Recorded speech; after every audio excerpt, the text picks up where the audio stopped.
C'est toujours un bonheur quand il s'agit de vous retrouver pour ce rendez-vous du dimanche, le 7 Info. Bonsoir et bienvenue à tous au menu. Ce soir, nous parlons du nouveau gouvernement toujours attendu certainement ce soir, avec aussi cette fronde des commerçants contre une éventuelle reconduction du ministre Aruna Kaboré. Non-respect des décisions de justice par l'État. Les cas sont de plus en plus nombreux. Qu'est-ce qui pourrait expliquer cette situation? On en parle ce soir. Et puis, la TAF, la taxe sur les activités financières, c'est l'une des innovations de la loi de finances gestion 2021. La TAF, qu'est-ce que c'est? Va-t-elle vraiment remplacer la TVA comme entendu dans certains médias? Quelles sont les activités concernées par cette taxe? Eh bien, tout sur la TAF. Avec notre consultant en fiscalité, Tidiane Kaboré. Il est déjà bien en place. Bonsoir. Bonsoir Tidiane. Merci de répondre à notre invitation. Chaka Koulibaly, bonsoir. Bonsoir. Voici donc pour le menu du 7 Info ce soir.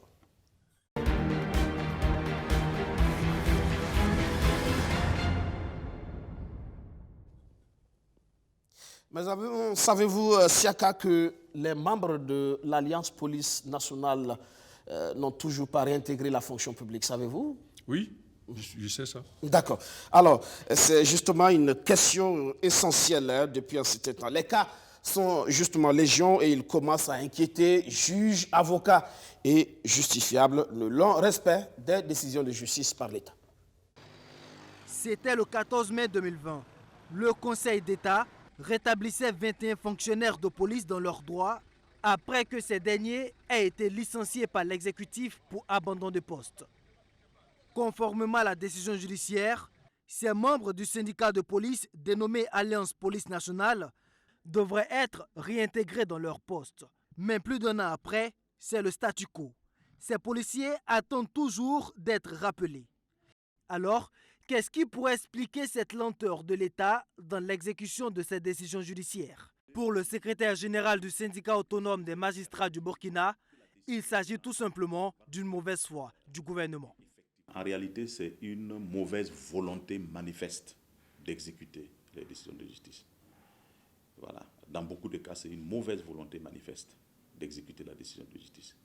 Et compte tenu du fait qu'il n'existe pas de possibilité de saisir, par exemple, les biens de l'État, puisque les biens de l'État sont insaisissables, très souvent, donc, l'autorité administrative ou l'autorité se réfugie derrière justement cette faiblesse, bien sûr, de la loi pour ne pas exécuter les décisions de justice. Le fait qui illustre à souhait ce mépris des décisions de justice par le gouvernement, selon ce magistrat, c'est la récente affaire de démolition de mosquées à Panzani. Quoique la justice ait déjà tranché l'affaire entre les deux protagonistes qui se disputaient la paternité de la parcelle, l'État est tout de même intervenu en récupérant le terrain querellé. Une procédure est engagée pour le retrait des titres de propriété qui vont revenir à l'État. Donc il n'y aura plus de polémique entre deux acteurs. La propriété reviendra à l'État. Une décision pour mettre fin au litige qui prenait une tournure religieuse. Mais pour Emmanuel Ouedraogo, cette attitude laisse de lourds précédents. La sortie du gouvernement, manifestement, est une sortie qui remet en cause l'autorité de la justice par rapport à l'exécution des décisions de justice. Une décision de justice, ça s'exécute impérativement. Il n'y a pas de négociation possible par rapport à l'exécution. Et s'il y a des difficultés, on se réfère toujours au juge pour obtenir donc des mesures. L'exécutif ne saurait en aucun cas poser des actions ou entreprendre des initiatives qui peuvent mettre en difficulté l'exécution des décisions de justice. Selon l'homme de droit, l'autre conséquence de cette décision gouvernementale est qu'elle envoie un mauvais signal aux populations qui risquent de ne plus faire confiance à leur justice. Si l'exécutif ne contribue pas à l'exécution des décisions, naturellement, l'exécutif prépare le terrain à ce que véritablement lui-même son autorité soit mise en difficulté. Parce que la population, c'est à travers, bien sûr, cette autorité qu'imprime les décisions de justice que la population peut faire foi aux décisions de justice. Je n'irai vers le juge que si j'ai la certitude que la décision qui est rendue va trouver à s'appliquer effectivement. Si je me rends compte que les décisions ne sont pas exécutées, eh bien, je trouverai que la justice est inefficace. Et donc, d'autres voies vont s'ouvrir et ce sera, bien sûr, l'anarchie et l'indiscipline généralisée. Le respect des décisions judiciaires, un défi parmi tant d'autres que devra relever la future équipe gouvernementale, elle qui est attendue avec impatience par les Burkinabés.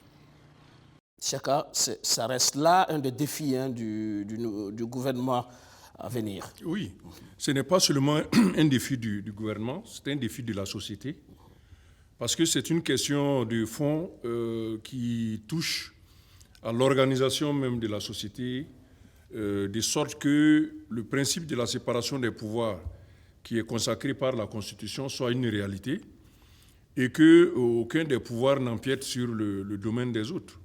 Ça contribue à décrédibiliser l'institution judiciaire. C'est ce que le magistrat est en train d'expliquer. Effectivement, lorsque des cas comme ça s'accumulent, on se rend compte que la justice prend des décisions et qu'un des acteurs, en particulier le gouvernement, n'accepte pas, qui est le plus grand bénéficiaire en réalité de l'action de justice, parce que le principe de l'État, c'est une décision sans conteste. Et la force publique revient à l'autorité supérieure, de sorte qu'il n'appartient pas aux individus, en particulier les particuliers, de contester ces décisions-là. Ça amène à une réflexion de fond. Nous avons hérité d'un droit, et ce droit-là continue à courir malgré qu'il y ait une évolution dans la société. Vous avez des pays où il n'y a pas de droit public, il n'y a pas de droit spécial pour l'administration. Par exemple, le tribunal administratif, etc., n'existe pas. C'est ce qu'on appelle la common law. C'est une loi pour tout le monde. Si vous avez affaire à l'État, vous attaquez, l'État vient se défendre avec ses avocats devant le juge. Si l'État gagne, le juge lui donne raison. Si l'État perd, le juge. Et là, il n'y a non seulement pas d'immunité pour les agents de l'État, du gouvernement, mais surtout, on peut saisir aussi. Et s'il y avait toutes ces ouvertures-là, je pense que peut-être l'État aurait hésité à poser certains actes. Puisque ces actes-là emportent des conséquences de type patrimonial. Il peut perdre des bâtiments, il peut perdre de l'argent, etc., etc. Bon, ce sont des évolutions qu'il va falloir peut-être envisager pour le futur. Envisager des saisies de biens de l'État, oui, c'est bien ça. Et quelque part aussi, l'opérationnalisation de l'agence judiciaire de l'État pourrait contribuer justement à régler ce type de problème. C'est aussi l'une des missions de cette agence, justement, représenter l'État sur ces questions, faire en sorte que les décisions de justice soient respectées. Et c'est dans ce sens, justement, que le juge Karfa Nyanou a été recruté à l'issue d'un appel à candidature. Il y a eu, justement, 4 candidats pour l'entretien. C'était en septembre 2020, on se rappelle. Ça n'a rien à voir avec une nomination. Il a été recruté, justement, par rapport à cette agence judiciaire de l'État. Oui. C'est une fonction qui est ouverte à candidature sur la base des compétences. L'autorité retient un des candidats qui va justement jouer l'intermédiaire sur ces questions les questions patrimoniales. Et on espère que ça va faire avancer le droit, notamment l'application des décisions, et éviter qu'il y ait une accumulation du préjudice que subissent les citoyens lorsqu'ils ont affaire à l'État dans des contestations. Et c'est très important que ça avance dans ce sens-là, parce qu'on ne peut pas, quand il s'agit de particulier à particulier, appliquer la justice. Dès que la décision est prise, elle est exécutoire, on envoie à l'huissier. L'huissier saisit les biens donc, de celui qui est condamné. Et quand il s'agit de l'État, on se rend compte que, hormis la volonté des autorités d'appliquer la décision, il n'y a plus aucune porte de sortie pour ceux qui sont bénéficiaires de la décision de justice. Et ça, dans un état de droit, on pense que c'est quand même un problème. Ça touche en même temps à l'indépendance de la justice, etc., etc. Ça pose un gros problème. Et peut-être que s'il y a des assises à un moment donné qui portent donc sur l'organisation de l'État, l'état des droits, c'est des questions quand même qui doivent être au centre des réflexions des des acteurs. D'accord.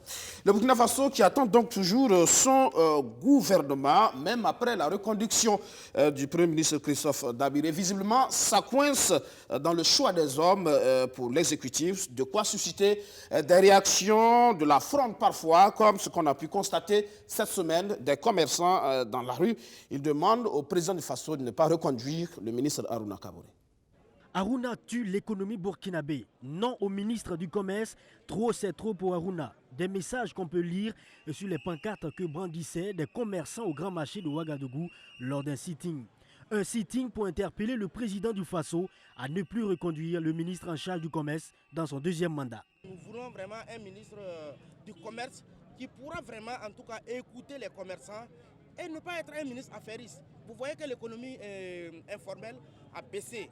Tout simplement parce qu'il n'y a pas d'écoute, il n'y a pas de concertation adéquate. Donc nous ne voulons pas de ce genre de ministre-là. Nous voulons que le président du Faso, pour la bonne marche du pays, essaie de voir pour nous trouver une personne adéquate, très bien compréhensive pour pouvoir gérer en tout cas nos doléances. Harouna Kaboré n'est pas notre ennemi, mais nous voulons qu'il le place dans un autre poste, mais pas au niveau du ministère du Commerce. La coordination des syndicats et des associations des commerçants reproche clairement à Harouna Kaboré la déstabilisation de certaines filières cruciales de l'économie burkinabé, comme les céréales, la nacade, le sésame, et ce n'est pas tout. À cela s'ajoutent les cas de raquettes et la non-application du décret portant réglementation du commerce entre les grossistes, demi-grossistes et détaillants. On a demandé qu'on essaie de diversifier le commerce parce qu'il doit y avoir des grossistes, des demi-grossistes et des détaillants. Jusqu'à là, on n'a rien senti dans ce milieu. Et nous avons demandé à ce que, pour rencontrer le gars, pour pouvoir lui mettre au parfum de la chose. Bon, il a voulu passer par des intimidations pour dire que non, nous devons l'écouter. Obligatoirement, nous devons en tout cas obéir à lui, ses droits. Nous ne sommes pas d'accord. Question de curiosité. La manifestation de ce jour n'est-elle pas à des fins politiques? Les manifestants répondent. Pas du tout. Moi, je prends un exemple sur moi, ma personne. J'ai dit au CBC, Harouna Kaboré même a amené des gens même enquêter sur moi. Parce que j'ai dit que j'allais demander en tout cas une pétition pour qu'on l'enlève de son ministère. Il est au courant, je parle sous son contrôle, c'est des caméras qui m'entourent. Ce n'est pas une peur. Harouna sait qui je suis. Il m'a appelé dans son ministère, je suis allé, on a échangé. Donc il n'est pas à la hauteur de gérer le ministère du Commerce. Mais ce sitting ne semble pas porter l'assentiment de tous les commerçants et certains ne manquent pas de les fustiger. Ceux qui sont en train de manifester ne sont même pas des commerçants au grand marché ici. Ils ne sont rien ici. Si vous voulez, demandez-leur de montrer chacun son hangar et son registre de commerce. Vous verrez. Les grands commerçants qui sont dedans là-haut, est-ce qu'ils sont manifestés? Hein? C'est ceux qui n'ont rien là-haut. C'est eux qui manifestent. Si j'en créé les embouteillages dans le pays là-haut, c'est profiter voler. Harouna là, s'il veut là, il n'a qu'à rester. Si Dieu dit que Harouna va le quitter là-bas, il va quitter. C'est pas eux qui peuvent le faire changer. Moi, je veux que mon pays là n'a qu'à être en l'aise. La coordination des syndicats et des associations des commerçants tout de même préviennent, si Harouna Kaboré est reconduit, des actions plus fortes seront engagées pour le relever car ils sont plus que jamais mobilisés. Et on parle à présent de la TAF, la taxe sur les activités financières, avec notre consultant en fiscalité, Tidjane Kaboré. Encore une fois, bonsoir. Bonsoir, Oumar. Alors, c'est une taxe qui fait beaucoup de bruit. Comme on l'a dit, c'est l'une des innovations de la loi de finances gestion 2021. On parle donc de la TAF, mais aussi on parle de forfait pour les mutations de terrain à usage d'habitation. Avant, sur cette question donc de taxe sur les activités financières, déjà, qu'est-ce qu'on peut dire en termes de définition? C'est quoi cette taxe? Alors, merci bien, Aubin. Avant tout propos, je voudrais formuler des vœux de succès, de santé et de prospérité à tous les téléspectateurs de BFM qui nous suivent en ce moment. Alors, pour revenir à votre question, la taxe sur les activités financières, effectivement, a été instituée avec la loi de finances gestion 2021. Cette taxe couvre en fait un champ bien délimité, à savoir les activités bancaires et les activités financières. C'est tout simplement dit que ça concerne les produits des opérations avec la clientèle, notamment les agios, les intérêts, les commissions de découvert, les commissions, par exemple, qui sont acquises à l'occasion des opérations d'échange, et puis à travers les opérations de transfert d'argent. Donc vous voyez bien qu'au-delà des activités bancaires que nous connaissons, ça brasse large. Par exemple, si on se réfère aux activités de transfert d'argent, il y a des personnes physiques qui le font, mais on a les téléphonies aussi, par exemple, qui le font. Voilà, donc c'est pour dire que c'est une taxe qui concerne effectivement les banques, les établissements financiers agréés, et aussi d'autres activités où vraiment la monnaie circule de façon... Autrement, ça concerne des individus, tout simplement. Ça concerne les individus et les personnes morales également. Est-ce que ça remplace la TVA, la taxe sur la valeur ajoutée? Alors, je pense que sur cette question, c'est très intéressant qu'on évite les confusions qui sont en train d'être faites. La taxe sur les activités financières ne remplace pas la TVA automatiquement dans les secteurs cités.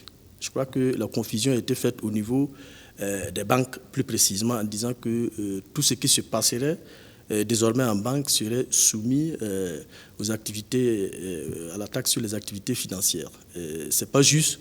Il faut tout simplement en fait comprendre, on ne va pas rentrer dans les aspects trop techniques, mais il faut comprendre que c'était les opérations que les banques réalisaient, par exemple, qui étaient soumises à la TVA, qui seront soumises en fait à la taxe sur les activités financières.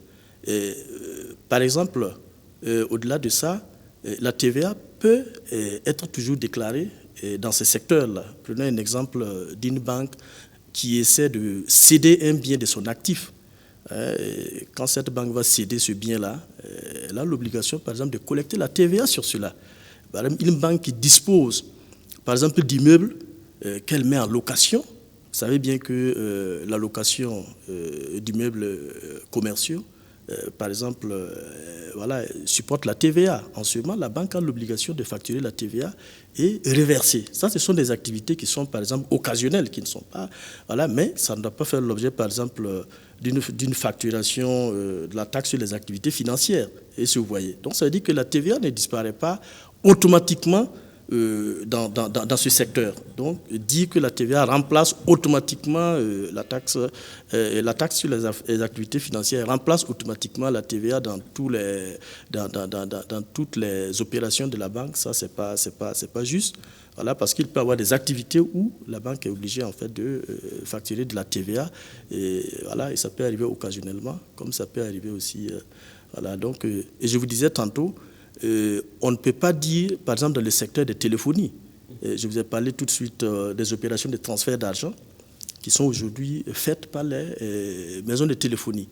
Est-ce qu'aujourd'hui, on peut dire que cette taxe-là, la TAF, remplace automatiquement voilà, ce qui est fait comme opération au niveau des téléphonies? Ce n'est pas juste. C'est-à-dire que les téléphonies vont continuer toujours de facturer effectivement la TVA pour ce qu'elles avaient l'habitude de faire. Mais pour ce qui concerne les transferts d'argent, les commissions qui seront perçues, là, ce sera automatiquement la taxe sur les activités financières en fait, qui sera collectée et reversée. Maintenant, je crois que vous avez voulu comprendre aussi, en comparant notamment les mécanismes. Voilà, par exemple, pour ce qui était de la TVA, la compréhension qu'on avait, ça, vous savez bien que c'est une taxe qui est neutre. Hein, vous voyez, c'est l'application de la TVA d'amont, c'est-à-dire la TVA que l'entité supporte sur la TVA en fait, qu'elle collecte, voilà, qui doit être reversée si justement la TVA collectée excède en fait, sur la TVA déductible. Dans le cas contraire, c'est un crédit TVA. Alors que pour la taxe sur les activités financières, elle n'est pas imputable sur la TVA que, voilà justement, que l'entité va supporter. Voyez-vous, ça dit que, en fait, la taxe est collectée, mais on ne l'impute pas en fait, sur une TVA quelconque. Voilà, donc ça dit qu'en ce moment, la taxe va constituer, par exemple, une charge déductible pour, en tout cas, le contribuable en fait, qui la supporte. Donc, ce n'est pas perdu. Donc, c'est pas perdu. Pas risque de doublon, hein? Non, pas risque de doublon, pas risque de doublon. C'est-à-dire, je comprends à peu près votre question. C'est pour dire que lorsque, par exemple, il y a des activités qui sont soumises à la TVA et des opérations qui sont soumises à la taxe sur les activités financières, qu'est-ce que la... Non, mais la banque ou l'établissement financier peut déposer deux déclarations différentes. voyez-vous, une déclaration qui concerne la TVA et une déclaration qui concerne la taxe sur les activités financières. C'est pour cela, d'ailleurs, je crois que il est dit qu'on ne peut pas imputer ces taxes sur la TVA, puisque c'est vrai que ce sont des taxes indirectes ou des impôts indirects selon, mais on ne peut pas aussi permettre cette confusion-là, voyez-vous. D'accord, donc les activités qui sont concernées, vous l'avez dit, ce sont les opérations bancaires, mais aussi les transferts. Oui, les transferts d'argent sont concernés. Les transferts d'argent sont concernés. D'accord. Oui. Et quel est l'avantage de cette taxe pour le citoyen? C'est ça que le citoyen, justement, veut savoir. Justement, est-ce que ça va alourdir sa bourse? Est-ce que ça va baisser? Alors, vous avez bien introduit en parlant de TVA et de taxes sur les activités financières. Vous conviendrez bien avec moi que la TVA a un taux de 18%, alors que la taxe sur les activités financières consignée dans la loi des finances est de 17%, avec un taux réduit de 15%. Je m'explique. Alors, donc, vous verrez déjà bien qu'il y a un point de moins pour les citoyens lambda, comme vous voulez comprendre en fait. Donc, ça dit que de façon simpliste, vous et moi, le doyen Siaka qui est assis, s'il décide par exemple d'aller contracter un prêt aujourd'hui auprès d'une banque, alors, au lieu qu'on le facture, comme ce qui s'est passé, une TVA de 18% sur les intérêts, je crois que le doyen va bénéficier en fait d'un point de moins, puis ça sera en fait 17%, en fait, concernant la taxe sur les activités financières qui va concerner les intérêts. Voilà, justement, donc ça dit qu'il gagne. Donc, de toute façon, ne me posez pas la question de savoir, mais il ne peut pas déduire, même pour la TVA, quand on partait contracter un prêt, vous et moi, et on ne pouvait pas imputer cette TVA, en fait, qu'on nous a facturée sur les intérêts, sur nos salaires. Voilà. Maintenant, au niveau des entreprises du réel simplifié, c'est-à-dire les entreprises qui ont un chiffre d'affaires de 15 millions inférieur à 50 millions, ces entreprises également supportent en fait le taux de 17%. C'est sûr que cette question encore, pour anticiper, pour dire, mais elle a déduit où? Je vais vous dire tout simplement que, écoutez, depuis 2015, voilà justement, ces entités ne supportaient plus, en fait, comment on appelle ça, ne facturaient plus la TVA, mais elles supportaient la TVA. Alors donc, fiscalement, quand vous supportez cette TVA alors que vous n'avez pas droit de collecter, cette TVA justement en fait devient un élément en fait du prix justement du service ou l'acquisition du bien. Et en ce moment, ça dit que c'est passé en charge, voilà, en charge d'exploitation. Donc vous voyez bien que l'intéressé, quoi qu'on dise, ça vient baisser quand même la base qui doit être taxée à l'impôt sur les bénéfices. Maintenant, le taux réduit concerne en fait les activités interbancaires. Vous savez que souvent entre les banques, il y a des prêts qui se font à court terme. Voilà, donc c'est pour parler de façon simple, ne pas entrer dans des aspects techniques. Donc voilà, aussi il y a des intérêts qui sont facturés entre les banques, entre elles quand ils se font des prêts. Et au-delà de ça, le taux réduit de 15% est appliqué. Alors, au-delà de ça, il y a les entreprises du réel normal d'imposition. Vous savez bien que les entreprises sont structurées chez nous fiscalement par segment. Voilà, donc le réel normal d'imposition sont les entreprises qui ont un chiffre d'affaires de 50 millions et plus.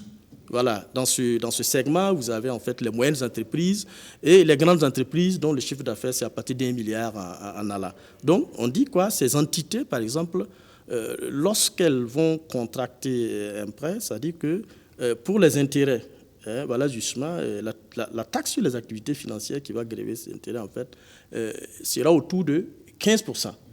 Donc, vous conviendrez bien avec moi que ces entités aussi gagnent, en fait, 3 points de moins. Voilà, parce qu'avant, ça allait être la TVA qui allait s'appliquer. Là, vous allez me dire, oui, ben, écoutez, mais c'était déductible. Là aussi, ça veut dire que ce qu'elle supporte, c'est passe forcément en charge d'exploitation. Donc, ça veut dire que ça viendrait également diminuer en fait, l'impôt sur les sociétés que cette entreprise aussi devrait payer. Donc, voilà à peu près ce que je peux dire quand vous avez posé la question de savoir ce que les citoyens lambda gagnent et ce que les entreprises pourraient gagner. Voilà ce que je peux dire sur ce point. Et qui est exonéré dans le cadre justement de la TAF? Alors, les exonérations, en fait, sont quand même citées dans la loi, mais ce que j'ai pu retenir, il y a des exonérations en faveur du secteur agricole. Vous avez la loi des finances, vous verrez bien qu'à l'intérieur, les activités, les opérations de financement orientées vers le monde agricole par la Banque agricole du Faso, en tout cas, sont exonérés pour ce qui concerne en fait les intérêts perçus et les commissions qui sont perçues par cette banque-là. Ne me posez pas la question de savoir pourquoi cette banque. Je pense que cette banque, voilà, justement, a été créée pour promouvoir certainement en fait ce secteur-là. Autre point que j'ai pu retenir, on a par exemple le mandat postal aussi qui fait partie des exonérations, les intérêts qui sont payés par l'État et les collectivités territoriales.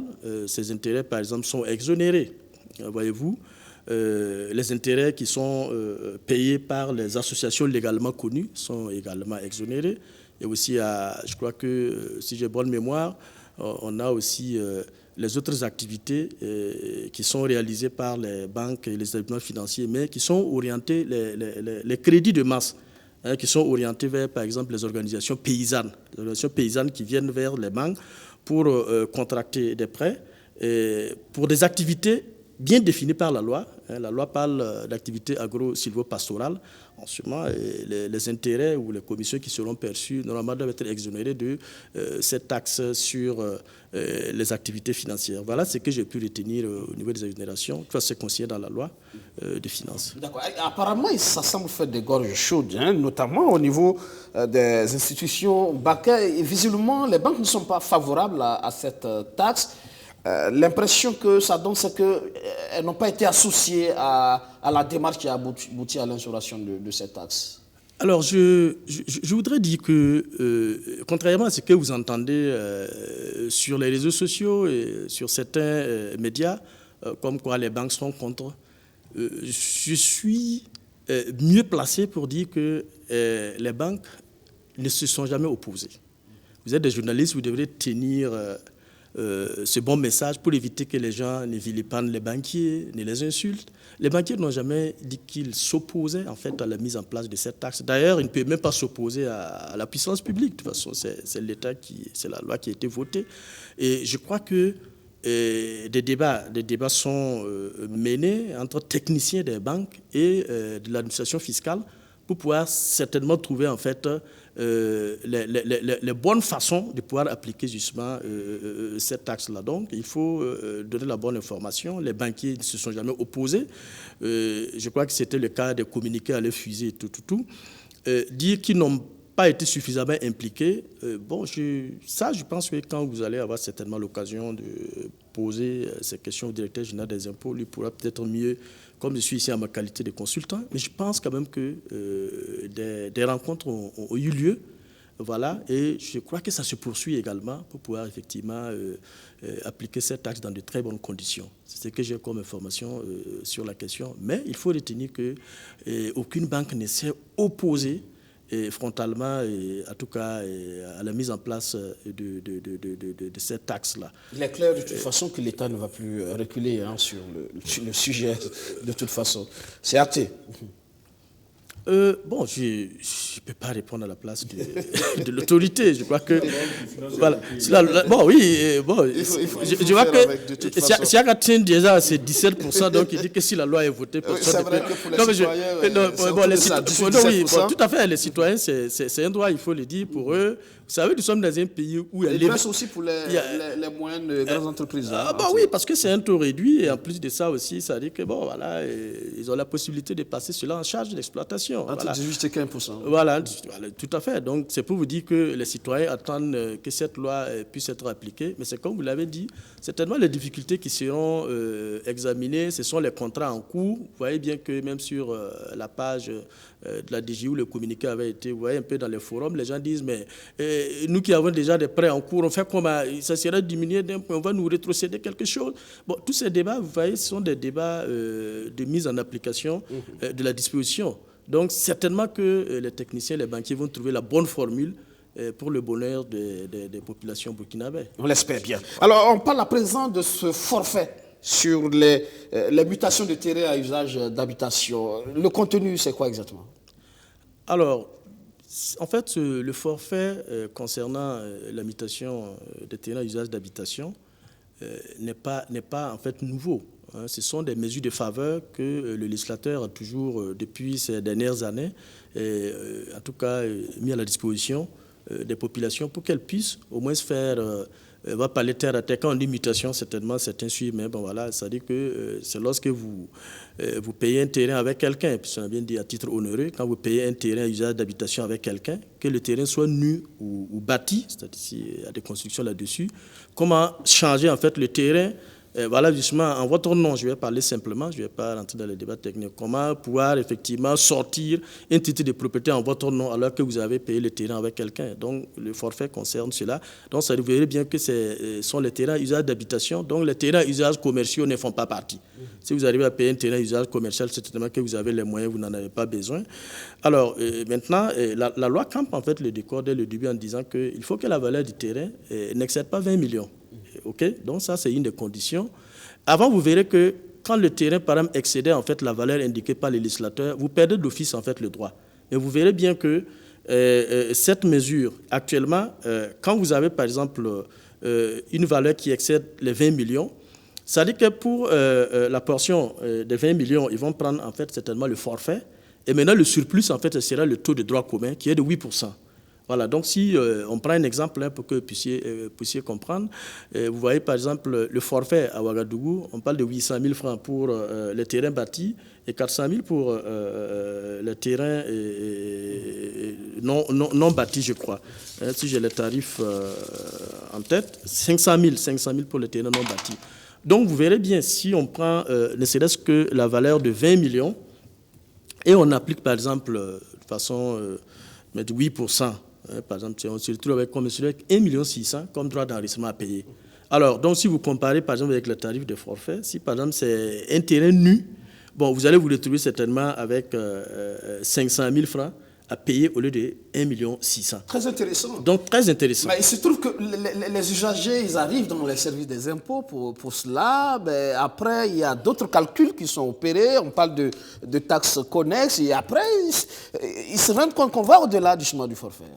Alors, je suis d'accord avec vous que c'est juste. Hein, vous savez, quand on analyse en fait justement les préoccupations des uns et des autres, j'écoute la radio comme vous, voilà, je suis un peu aussi les réseaux sociaux.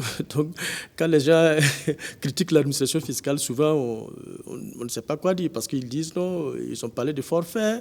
Mais quand nous nous sommes présentés avec le montant du forfait, bon, on nous a dit qu'il y a, par exemple, la taxe des jouissances qui n'avait pas été payée, ou bien la taxe des jouissances, vous êtes en retard, il y a une pénalité qui doit s'ajouter, que vous devrez payer en fait la taxe de résidence sur les 3 dernières années. On entend tous ces commentaires.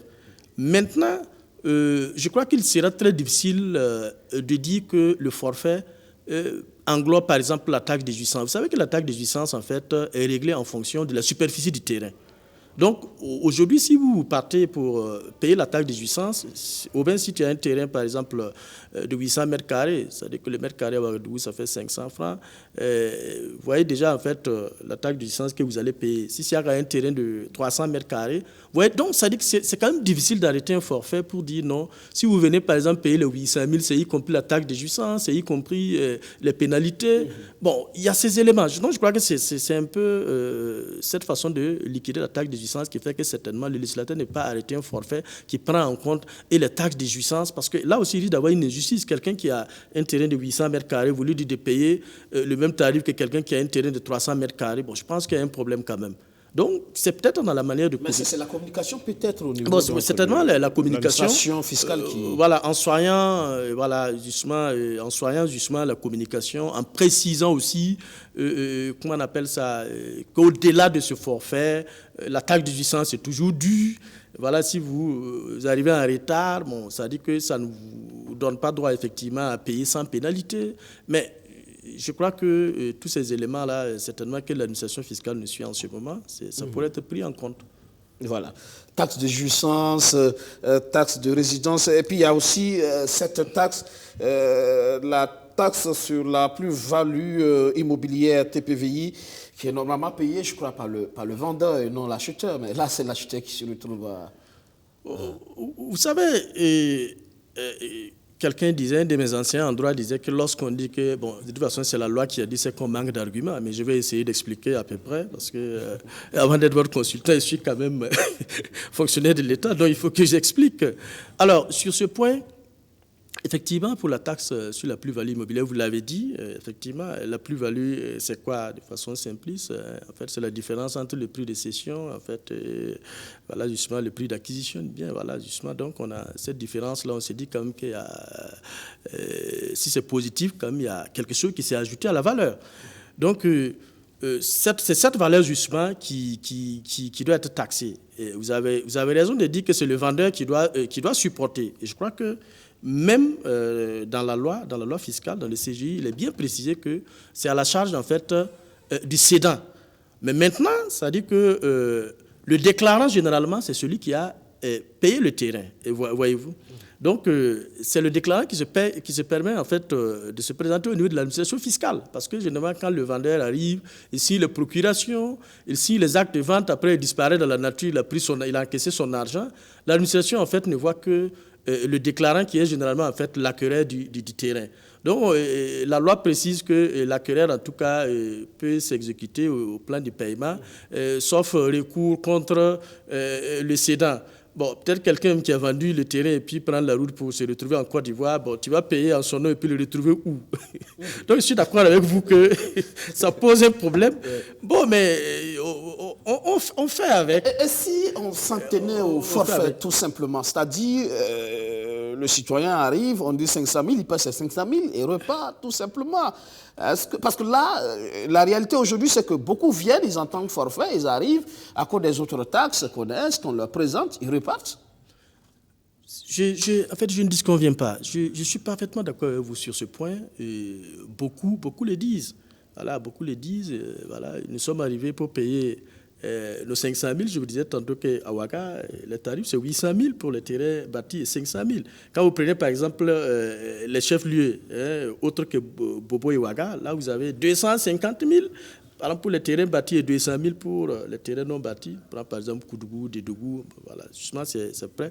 Donc, le monsieur qui s'élève avec ces 200 000 pour venir effectivement faire sa mutation pour un terrain non bâti, il vient, bon, on lui dit, ben, écoutez, il y a la taxe de jouissance que celui même qui vous a vendu le terrain n'avait pas payé la première taxe de jouissance. Mais donc, vous allez régler cette taxe de jouissance. Il y a votre taxe de jouissance que vous allez régler. Voyez-vous? Et si vous êtes en retard, ça ne vous exonère pas en fait des pénalités. Maintenant, ce qui peut être fait pour accompagner ces gens de mesures de faveur, il faut peut-être que les députés, parce que l'administration fiscale ne peut pas bomber la poitrine et puis dire que nous laissons tomber toutes les pénalités. Il faut peut-être que dans ces mesures d'accompagnement, au niveau de l'Assemblée, que les députés disent en même temps que peut-être au niveau de la taxe de jouissance, pas de pénalité. Mais n'oubliez pas aussi que la taxe de jouissance aujourd'hui alimente les budgets des collectivités territoriales. Donc l'Assemblée ne peut pas s'asseoir aussi privée les collectivités territoriales en fait de précieuses recettes. Donc tout cela, ça peut se faire en fait en parfaite collaboration entre l'AMBF et l'Assemblée nationale pour voir dans quelle mesure, quand ces mesures de faveur seront prises, seront reconduites, comment faire pour effectivement soulager davantage en fait le contribuable et même essayer de voir l'impact. Par exemple, la TPVI, les 10% dont vous parlez sur la plus-value immobilière, c'est que vous faites allusion à cela quand vous parlez. Est-ce que quand les gens viennent pour la mutation, on demande par exemple la taxe de résidence sur les 3 dernières années. Souvent, on demande même la contribution foncière sur les propriétés bâties et non bâties. Tous ces éléments, ça veut dire que ça mérite que ça soit discuté en présence des techniciens. En présence des techniciens, pour pouvoir voir en fait ce qui peut être retenu et ce qui peut effectivement être élagué pour pouvoir soulager en fait le contribuable. Nous sommes tous des contribuables, hein, donc alors, ça va nous arranger. On terminait par les performances des deux régies, la douane, les impôts, apparemment satisfaisants dans l'ensemble. On parle respectivement de 101% et de 93%.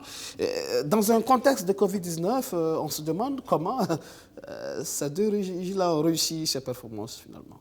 Alors, je voudrais d'abord féliciter aussi les collègues qui ont contribué à ces performances et dire tout simplement qu'il faut mettre cela à l'actif. Il faut mettre cela à l'actif en fait du contribuable burkinabé.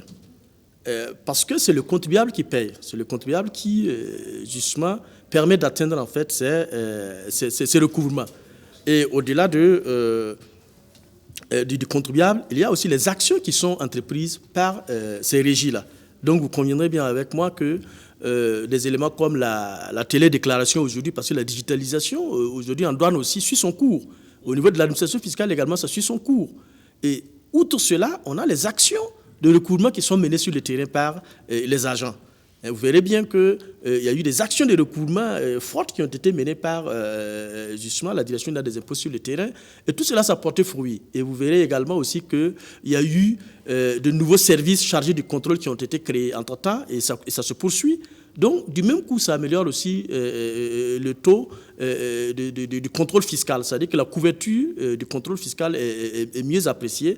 Et les contribuables aussi, dès lors qu'ils sont contrôlés, bon, et voilà, ils ont l'obligation effectivement d'être plus civiques. Donc, je mets ça à l'actif d'abord du contribuable, en fait, qui a le sens du patriotisme. Ils vont se plaindre, dire, bon, nous ne sommes pas d'accord. C'est ça aussi le Burkinabé. Il se plaint, mais après la plainte, il se présente devant justement les services de recouvrement pour payer. Pour dire, bon, voilà. Donc, moi, je mets ça dans le sens élevé du patriotisme des contribuables et aussi les actions de recouvrement qui ont été entreprises par les régies des recettes pour pouvoir atteindre justement ces performances-là. Et c'est à saluer et c'est à encourager également. Voilà ce que je peux dire sur l'atteinte justement des réalisations au niveau des régies. Merci Tidiane Kaboré pour toutes ces explications. Alors qu'on apprend que justement le gouvernement est enfin tombé, en train de tomber actuellement. On apprend que Zéphirin Diabré devient ministre d'État chargé de la réconciliation nationale. On apprend aussi que la ministre de la Santé, Claudine Lougué, cède sa place au professeur Chalmaï Ouedraogo. On en reviendra sur cet exécutif très prochainement. Merci encore, Tidiane Kaboré. C'est moi qui vous remercie. La suite de cette info, justement, le prochain ministre du Commerce qui devra jouer sa partition dans la mise en œuvre de la ZLECA, la zone de libre-échange continentale africaine. Elle est entrée en vigueur le 1er janvier dernier. Concrètement, qu'est-ce qui va changer? Que gagne un pays comme le Burkina Faso? Nous avons rencontré le professeur Fangassé Mahamadou Diarra de l'Université Norbert Zongo de Koudougou cette semaine. La zone de libre-échange continentale africaine réunit 54 pays au sein d'un nouveau marché unique à l'exception de l'Érythrée. On parle ici de l'augmentation du niveau des échanges entre les pays africains. La zone de libre-échange continentale africaine, c'est un accord. C'est-à-dire que les marchandises pourront circuler d'un pays à un autre sans entrave majeure. Donc c'est un simple accord de coopération, c'est un accord commercial. La ZLECA veut figurer parmi les plus grands marchés communs du monde. Si cette ambition est effective, elle va rassembler plus d'1 milliard de personnes avec une économie qui pèsera 3 400 milliards de dollars. Mais en quoi cet échange peut être bénéfique pour le Burkina Faso? Les entraves qu'on avait bien avant, c'est-à-dire les entraves, surtout les droits de douane, qui frappaient donc les échanges commerciaux, seront soit supprimés ou amoindris, tout dépendant de la nature des produits. La zone de libre-échange permet d'élargir le marché pour les entreprises burkinabées qui exportaient dans la région. Autrement dit, si le Burkina Faso exportait par exemple vers le Gabon, donc la suppression des droits de douane va permettre d'améliorer le volume des échanges avec ce pays-là. Déjà, sur les 54 membres, 41 ont soumis des échanges pour la réduction des taxes douanières. Les participants sont aussi tenus de retirer 90% de leurs lignes tarifaires sur une période de 5 ans. Il ne faut pas être trop optimiste parce que ce ne sont pas seulement les droits de douane qui constituent donc les entraves. Il y a ce qu'on appelle les barrières non tarifaires. Il y a la disponibilité des infrastructures de bonne qualité. Il y a un ensemble donc de barrières qui ne sont pas tarifaires. Quand vous prenez seulement les tracasseries, on va vous dire il y a combien de points de douane à l'intérieur d'un pays. Donc toutes ces questions-là, il faut les mettre en balance pour pouvoir analyser les effets potentiels donc, de cet accord. De fait, il ne faut pas vite se réjouir. Le marché commun africain est confronté à un certain nombre d'obstacles. Des procédures administratives lourdes, des infrastructures peu développées, un taux d'industrialisation très faible. Avec ce tableau, le processus de la ZLECA lancé n'est pas du pain béni pour les pays membres. Il y a l'importation des produits finis. On peut imaginer du jus qui vient de l'Afrique du Sud. Il y avait un droit de douane. Ce jus n'était pas compétitif face au jus burkinabé. Mais quand on va supprimer les droits de douane, le jus sud-africain peut être plus compétitif que le jus burkinabé. Tant que vous n'aurez pas mis l'accent sur la production, la transformation et donc l'industrialisation, il ne faut pas s'attendre à ce qu'un accord commercial puisse avoir des effets démesurés comme on est en train de le faire, de le dire. Les échanges commerciaux entre les pays africains à ce jour s'élèvent à seulement 16% contre 59% pour l'Asie et 69% pour l'Europe. C'est déjà un grand pas avec cet accord, mais il serait meilleur de veiller à son applicabilité. Vous savez que nous sommes en union douanière, nous sommes en marché commun. C'est-à-dire vous et moi, vous pouvez circuler de Ouagadougou à Abidjan, à Dakar, sans enlever quelque chose. Mais est-ce que c'est observé? Donc c'est pour dire que signer c'est bon, mais appliquer c'est encore une autre chose. Et c'est ça le problème en Afrique. Signé en 2018 puis lancé le 7 juillet 2019 lors d'un sommet de l'Union africaine, la ZLECA aurait dû entrer en vigueur le 1er juillet 2020 mais a été décalée à cause de la pandémie de Covid-19 qui rendait les rencontres de négociation impossibles.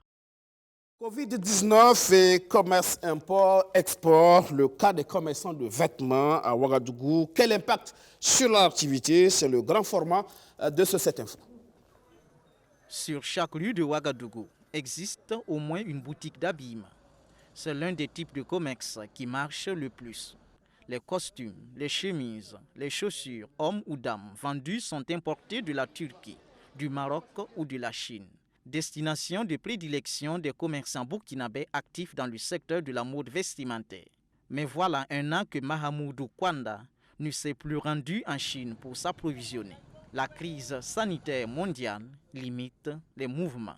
On n'arrive plus à aller même dans les pays côtiers, là où on pouvait aller se payer des trucs pour venir donner aux clients. On ne peut plus aller là-bas parce que les frontières sont fermées depuis une année. Les aéroports, c'est bien vrai qu'ils ont ouvert ça, mais ce n'est pas partout où on peut aller. Par exemple, il y a la Turquie qui a ouvert ses portes aux commerçants. Et là-bas, on peut aller, à Dubaï aussi, on peut aller. Mais jusqu'à présent, depuis une année, tous ceux qui partent en Chine, personne ne peut dire qu'il est déjà allé en Chine depuis une année. Pour donc s'approvisionner, la plupart des commerçants procèdent par des commandes via les réseaux sociaux. Étant donné que nous avons des fournisseurs dans ces pays, nous lançons nos commandes par WhatsApp. Ils nous envoient les articles, nous choisissons, ils nous communiquent le prix, puis nous transférons la somme nécessaire.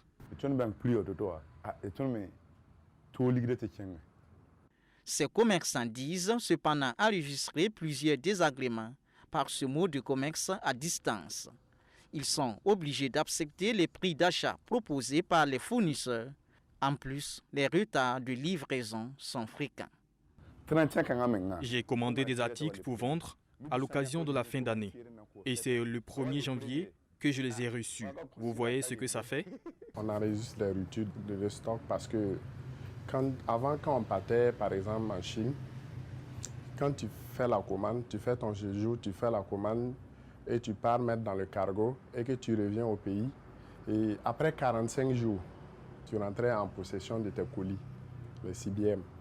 Mais actuellement, quand tu lances la commande, tu peux attendre jusqu'à 3 mois, souvent, ou plus, avant que ça ne vienne. Donc, ça veut dire que si tu vas calculer, et si tu veux faire des commandes, par exemple, et que toi, tu es sur place, dans l'année, tu ne peux pas faire 2 ou 3 commandes dans l'année, toute l'année. Donc, ça fatigue. Ça fatigue beaucoup. Vous pouvez commander des chaussures et on vous livre de petites pointures. Vous commandez des vêtements pour adultes et on vous livre des habits d'enfants. Ces importations virtuelles induisent des transferts d'argent. Et pour les commerçants, les affaires seraient beaucoup plus compliquées quand il s'agit de traiter avec un fournisseur chinois. Parce qu'il faut envoyer liquider directement. Vous ne pouvez transférer l'argent que dans le compte de votre fournisseur. Mais il arrive souvent que les autorités chinoises bloquent la somme pour mener des investigations sur l'origine de l'argent. On vous donne un délai de 6 mois et si vous avez contracté un prêt à la banque ici, bonjour les soucis. J'ai plusieurs amis commerçants, tout comme moi, qui sont dans cette situation. Et dites-vous qu'à la fin des investigations, on ne vous retourne plus la totalité de la somme. Il y a des frais qui sont perçus avant d'autoriser le transfert. il y aura un ligue de l'euro. Mais tu as un problème, c'est ça. Confrontés à une hausse des prix et des coûts d'importation élevés, les détenteurs de boutiques d'habillement disent enregistrer des pertes. Actuellement, on travaille en perte. Voilà. Puisque de notre côté, on ne peut pas augmenter les prix, de risque de faire fuir la clientèle. En Turquie, eux, ils ne font pas de CBM. Voilà. Eux, c'est les kilos on paye. Mais avant, les kilos que la compagnie te donnait, quand tu prenais tes kilos, maintenant, s'il y a le surplus sur les kilos, je pense que ça, kilo on payait ça à 5 000 francs. Mais actuellement, c'est revenu à 7 500 francs le kilo. Par exemple, ça que on fait par exemple, voyage au 10 000, libre 12 500. Tu viens ici, tu vas ajouter 500 même là, l'équilibre fille, parce qu'il n'y a pas l'argent. Un allègement des taxes douanières sera la bienvenue selon les acteurs. Actuellement, bon, tu lances les commandes déjà, les produits viennent, c'est pas ça. Côté douane, au lieu que ça soit un peu allégé aussi, c'est toujours serré pour nous. Ouais. Souvent même tu payes plus que ce que tu payais avant. Ils nous disent que d'ici là, il y a des mesures qui seront prises au niveau de la douane même pour augmenter les taxes. D'après un ami qui m'a dit cela. Je ne sais pas si c'est vrai ou c'est faux, on attend de voir. À la difficulté d'importation des articles vestimentaires s'ajoutent les effets de la crise économique due à la pandémie de la Covid-19.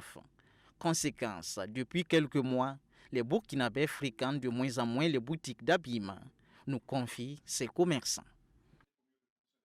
Et voilà, Seka Koulibaly, on revient donc à ce gouvernement tant attendu qui est enfin tombé, avec des infos majeures. C'est notamment l'ancien chef de file de l'opposition politique, Zéphirin Diabré, qui entre au gouvernement au poste donc, de ministre auprès de la présidente du Faso, ministre d'État chargé de la réconciliation nationale, Zéphirin Diabré.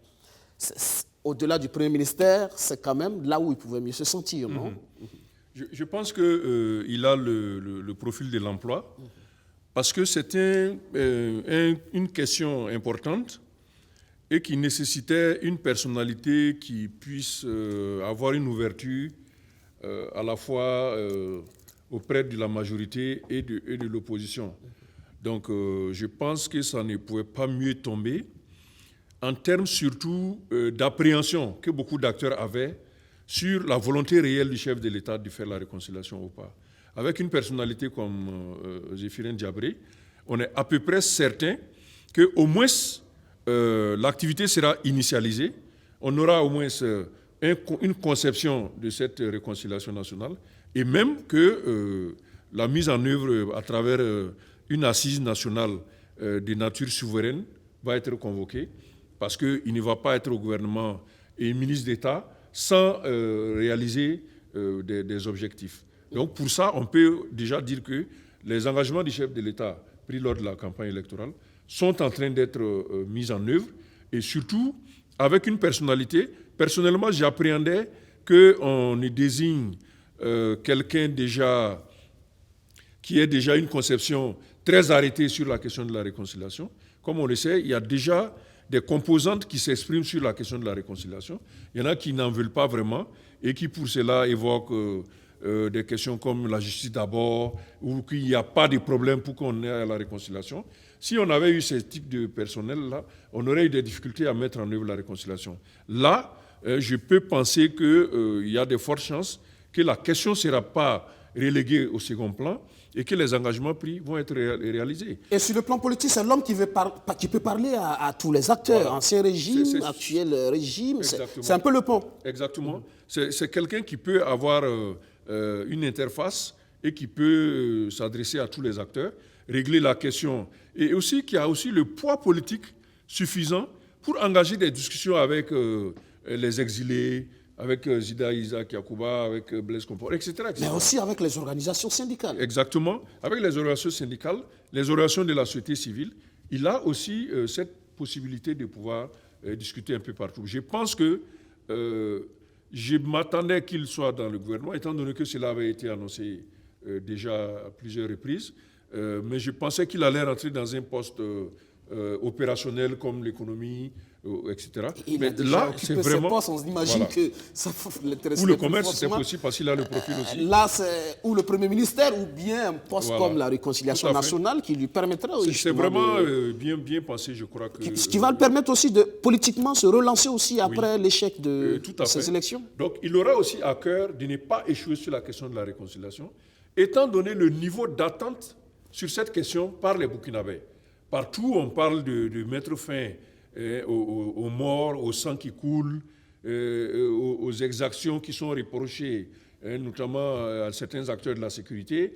Toutes ces questions vont être maintenant prises en compte et Diabré Zéphirine aura à cœur, après avoir manqué l'élection présidentielle, de réussir un acte politique majeur de sorte à l'inscrire dans son palmarès politique.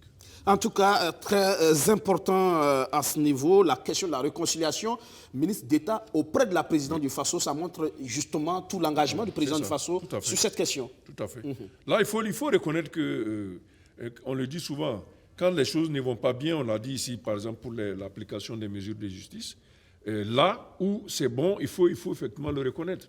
C'est bien engagé sur la question de la réconciliation.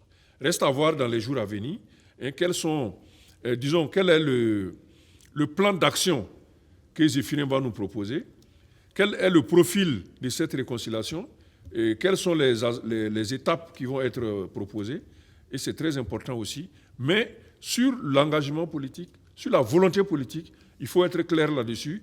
Elle existe. Et à nous maintenant de savoir comment mettre à profit cet engagement pour que le Burkina Faso puisse régler un de ses gros passifs, qui est le désaccord politique, les guerres politiciennes du passé. Aussi, cette justice qui ne finit pas, et également pouvoir partir de l'avant et regarder vers l'avenir pour le bien-être des populations. Il est clair que c'est certainement le ministère qui sera le plus en vue dans ce gouvernement. Les évaluations vont commencer très tôt. Je suis sûr que 100 jours ne vont pas être le délai imparti. Les médias vont, à tout bout des champs, se tourner vers le ministre de la Réconciliation pour mettre en perspective les actes qui vont se poser au fur et à mesure et dire, bon, qu'est-ce que vous pensez, monsieur le ministre de la Réconciliation? Tel acte est déjà posé, ça va nuire à l'esprit de la réconciliation. Qu'est-ce que vous proposez, etc., etc. Donc c'est un ministère qui sera attendu, non seulement sur les objectifs programmatiques que le chef de l'État lui a fixés, mais aussi sur le quotidien politique où des actes vont se poser et qui doivent être mis en perspective avec la réconciliation nationale. Donc ça va être un ministère vraiment qui risque de bouger. Rémi Dandjinou, ministre porte-parole du gouvernement, s'en va et c'est Ousseni Tamboura qui occupe désormais ce portefeuille de ministre de la Communication. Oui. C'est aussi un bon profil, non, pour le poste? Je pense que Tamboura a la capacité de communication politique. Il a démontré à plusieurs reprises lors des échanges que nous avons eus sur les différents plateaux. Il a aussi l'ancrage politique suffisant pour pouvoir s'exprimer avec tout le poids nécessaire. Je pense que quelque part, Rémi Dandjinou avait cette petite insuffisance de ne pas être issu d'une des forces politiques du terroir qui existe. Tamboura, il fait partie du parti majoritaire à l'Assemblée nationale. Donc, quand il parle, il a du répondant. Il a l'appareil politique. Il a l'appareil politique, il a du répondant au niveau du Parlement. Donc, il peut à peu près s'avancer sur les questions, ce qui n'était pas tout à fait le cas pour Dandjinou, qui était obligé de s'en tenir au montage technique que les autres ministres lui proposaient, et sans lui-même avoir la possibilité de trancher sur certaines questions. Dans un secteur justement en crise, on le sait. C'est très important. Oui, ce profil-là, on sait, l'homme aussi a l'expérience de l'appareil gouvernemental aussi, en tant que ministre délégué chargé justement au niveau donc, de l'éducation non formelle, de par le passé. Il pourra effectivement ramener la sérénité dans la maison communication. Disons que il y a deux aspects qu'il faut peut-être séparer. Il y a la gestion du secteur de la communication, qui a ses propres exigences. Je ne vais pas vous apprendre ce qu'il en est. Il y a des questions pendantes à ce niveau-là. des questions de statut, des questions de traitement qui existent, qui est plutôt la question intérieure au ministère. Mais il y a l'autre dimension, la dimension de la communication politique du gouvernement, où il a plus peut-être, à mon avis, de chances que pour l'intérieur. Il y a un avantage. Il a un avantage à ce niveau-là, de pouvoir connaître le milieu politique, d'avoir des contacts dans le domaine politique, de bénéficier de la présence de l'ex-chef de file de l'opposition dans son gouvernement, ce qui peut faciliter certains contacts également. Donc sur ces deux terrains, on verra bien, est-ce que les aspects administratifs, il pourra être décisif là-dessus, ou bien c'est sur l'aspect extérieur, communication politique, où il va être plus performant. On apprend que Abdou Karim Sango aussi s'en va, remplacé par Élise Ilboudo Tchombiano, ministre de la Culture, des Arts et du Tourisme désormais. Oui, la députée Élise. Tout à fait. Ça fait donc deux ministres, au moins, hein, on n'a pas toute la liste, deux ministres du gouvernement passé qui ne sont pas là déjà, et qui étaient aussi en quelque sorte représentants d'une catégorie de la scène politique des 5 dernières années, des 6 dernières années, puisqu'il faut donc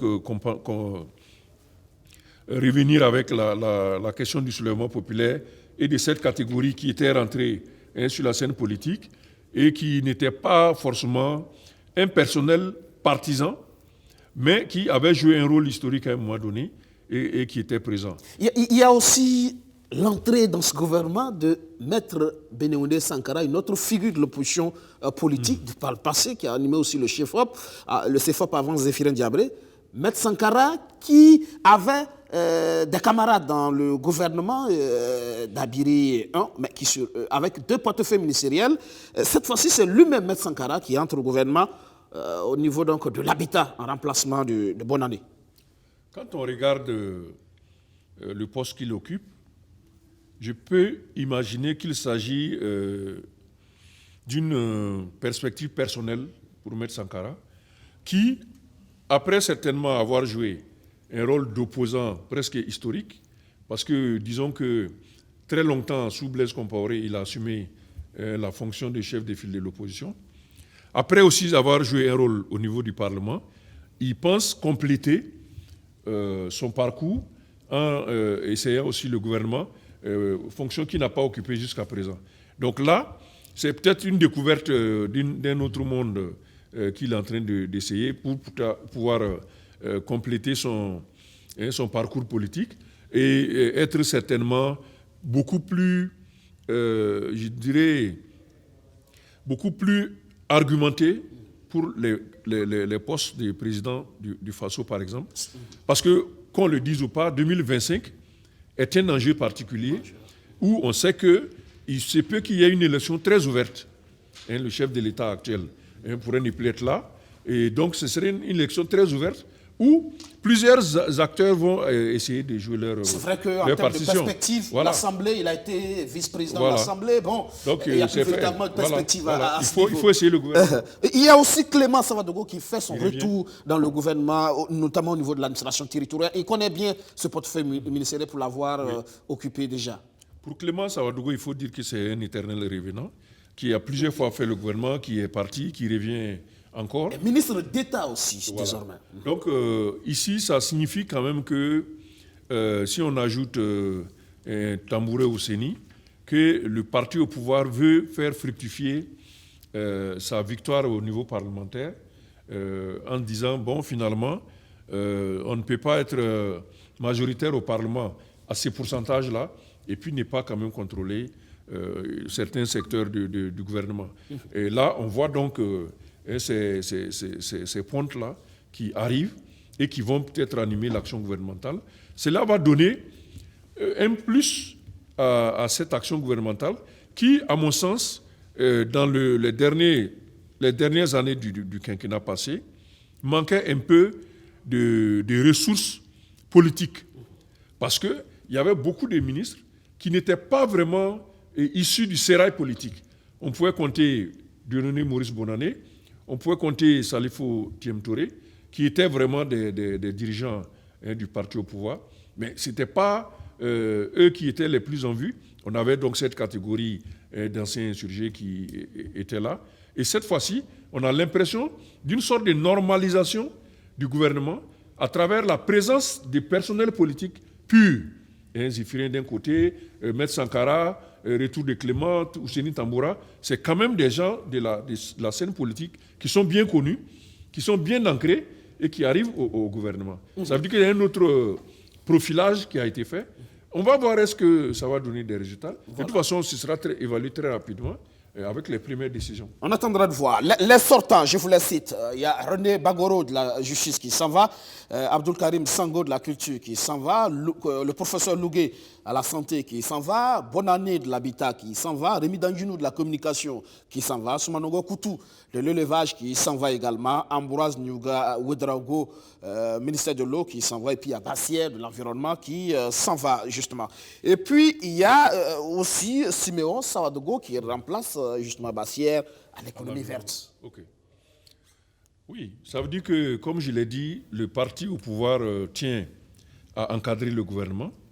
Ça fait encore une personnalité de ce parti qui reste au gouvernement, renforcée de ceux dont on vient de parler. On a cité Ouseni Tamboura, Clément Sawadogo, Salifou Thiemtouré certainement, même si on n'a pas encore... Oui, il y a Bachir Ismaël Ouedraogo aussi qui donc, ça veut dire désormais mine, carrière et énergie. Voilà. Ça veut dire qu'on a un encadrement plus fort du parti sur le gouvernement, ce qui, sur le plan théorique, revient à la conformité des choses politiques. Reste à savoir est-ce que sur le plan technique, sur le plan des performances, on va assister à un relèvement du niveau des performances du gouvernement, étant donné que les défis sont encore sérieux, la sécurité, la fraude sociale. Si on voit déjà ces conflits entre commerçants du secteur informel et le ministre, on se demande est-ce que la communication n'a pas pris un coup à ce niveau-là. Si on voit aussi l'aspect de la mise en œuvre des décisions de justice, toutes ces questions sont des aspects techniques sur lesquels on verra bien est-ce que le gouvernement... Il y a finalement aussi la polémique qui semble avoir sauvé Haruna Kaboré. Il y reste. Oui, je ne sais pas si cette polémique a joué dans la décision. Très certainement, il avait des atouts au niveau du chef de l'État. Peut-être son rôle joué pendant l'élection présidentielle avec le Rock Label ou autre tâche, c'est possible. Peut-être que aussi la polémique a joué. Mais il faut voir que vos sujets ont présenté d'autres acteurs du secteur du commerce qui semblaient minimiser un peu l'action de ceux qui ont revendiqué. Je dirais tout simplement qu'il faut faire un peu attention parce que la catégorie de ceux qui revendiquent, c'est cette catégorie vulnérable. C'est eux qui n'ont peut-être pas une surface commerciale et financière importante, mais qui sont peut-être les plus nombreux et les plus vulnérables en termes donc de bénéficiaires de l'action gouvernementale. Il ne faudrait pas du tout les négliger en disant qu'ils n'ont pas une surface financière importante. Ils peuvent pourrir le climat socio-économique, de sorte que permanemment le ministre aura à régler des contradictions, il sera chaque fois pour parler. Et ça, c'est important que le ministre confirmé prenne donc les devants et essaie de régler ces questions-là. Alpha Bari reste justement à la diplomatie. Oui. Donc on peut dire que c'est le survivant de... 5 ans, il reste toujours à ce poste, voilà. Justement.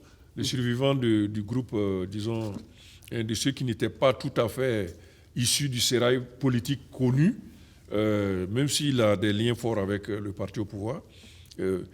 Mais enfin, il fait partie certainement des proches du précaré du chef de l'État, qui a dû réaliser certaines missions importantes.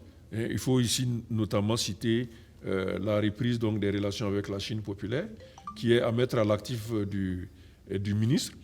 Même si dans son département, il y a eu pas mal de remous liés aux questions syndicales, aux questions de gestion du statut du personnel, et il a quand même peut-être des résultats au plan de son ministère à l'extérieur du pays qui ont valu qu'il reste dans le gouvernement.